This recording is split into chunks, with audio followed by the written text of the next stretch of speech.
Saya tidak pernah mau menjawab. Bukan dari akal yang sehat seorang menjawab di pertanyaan-pertanyaan yang seperti itu. Kita ini ahli sunnah, harus menyampaikan yang benar walaupun pahit.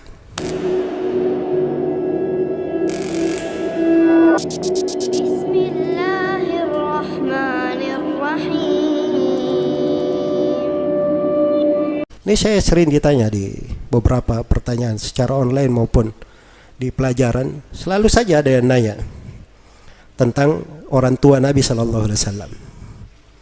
Saya tidak pernah mau menjawab. Iya, bukan saya nggak tahu haditsnya, tapi bukan dari akal yang sehat seorang menjawab di pertanyaan-pertanyaan yang seperti itu. Itu tidak ada di buku-buku akidah salaf disebutkan masalah itu. Sebagai apa? Usul i'tiqad. Kalau dia adalah pembahasan pokok di akidah, kita terangkan. Jelas ya? Di pembahasan ilmu. Makanya seorang itu harus melihat masalah-masalah apa yang dia jawab. Jangan dia masuk ke dalam hal-hal yang kadang kalau dia menjawab, itu bisa menjadi keributan di tengah manusia.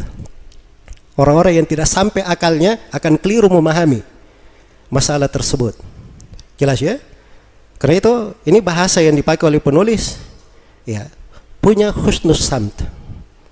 Jangan tergesa-gesa. Tenang. Ada wibawa. Kalau bahasa lainnya, jangan sumbu pendek. Nah, itu mungkin lebih antum kenal ya. Ya. Biasanya sumbu pendek seperti itu, bakar langsung meledak. Ya. Jelas ya? Harus dia pertimbangkan ini masalah, kalau dia jawab apa akan orang memahaminya. Jelas ya? Apalagi kalau dia jawab di depan umum, orang-orang awam. Ya harus mengerti, Imam Malik itu ada sebagian hadits-hadits tentang sifat beliau tidak mau sampaikan kalau ada orang awam. Khawatir akal mereka tidak sampai memahami hadits-hadits tersebut. Oh, jangan dikatakan Imam Malik ini keterlaluan menyembunyikan kebenaran. Ya, sekarang ini Masya Allah ya, kalau ada yang ditegur seperti itu, wah kami ini keliru, masa kita ini ahli sunnah harus menyampaikan yang benar walaupun pahit. Ya Masya Allah, dipikirnya sedemikian rupa ilmu itu. Dia tidak ngerti bahwa Abu Hurairah berkata, saya hafal 2 kantong hadits dari Nabi Sallallahu Alaihi Wasallam. Kata Abu Hurairah, hafidtu minan Nabi Sallallahu Alaihi Wasallam wi'aini, saya hafal dari Nabi 2 kantong hadits. 1 kantong saya sudah sampaikan, saya sudah sebarkan. Tapi 1 kantong lainnya kalau sampaikan akan dipenggal leherku ini. Ya, ini di masa fitnah kadang tidak cocok seorang menyampaikannya. Jelas ya? Nah, itu etika di dalam ilmu. Etika di dalam ilmu. Karena itu jangan ada yang membuat masalah-masalah nanti ujung-ujungnya dibubarkan kajiannya. Ya, santai aja dikatakan, oh itu memang ahli sunnah seperti itu. Wajar kalau dapat rintangan. Ya kamu ini perbaiki caramu dalam menyampaikan ilmu. Agar supaya benar seorang itu di dalam masalah-masalah ilmiah. Ya betul, ada orang-orang yang kadang perlu diajari cara berbeda pendapat.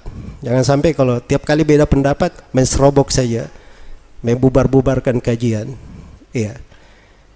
Nah, itu miskin ya dalam hujjah. Kalau dia punya hujjah, maksudnya punya keyakinan atas agama yang dianut, dia tidak perlu seperti itu. Tidak perlu seperti itu. Ya, mengajak diskusi, kalau ada berbeda pendapat, dia bisa adu argumen, itu adalah hal yang bagus. Hal yang bagus. Cuman seorang yang mengajak kepada sunnah, dia sendiri harus mengajaknya dengan benar. Jangan memakai cara-cara yang memang di dalam buku-buku tentang ilmu, cara-cara seperti itu tidak dibenarkan. Itu bukan adab dan etika di dalam apa? Di dalam ilmu. Karena itu, ini perhatikan ya, ini kalimat yang indah dari beliau. Kalau terjadi di tengah manusia masalah, apakah masalahnya dikenal di dalam buku-buku atau mufta'alah? Ini masalah lebih besar lagi kalau mufta'alah. Masalahnya ini baru terjadi, masalah kontemporer. Ya. Nah, ini lebih hati-hati dalam hal ini. Karena itu Imam Ahmad berkata, iyyaka an tatakallama fil mas'alah wa laysa laka fiha imam. Hati-hati kamu berbicara dalam sebuah masalah dan tidak ada imam yang mendahului kamu. Tidak ada orang yang mendahului kamu. Ini Imam Ahmad berucap seperti itu kepada murid-muridnya. Tapi beliau sendiri, beliau berbicara dalam masalah-masalah seperti itu. Tidak ada yang mendahuluinya. Karena itu masalah kontemporer. Dan memang orang yang seperti itu yang berbicara. Beliau yang berbicara. Kalau Imam Ahmad tidak berbicara, siapa yang mau berbicara? Jelas ya? Baik. Jadi Jangan kamu bersegera di dalam menjawab sampai kamu melihat ada orang lain yang menjawabnya. Ada orang lain yang menjawabnya.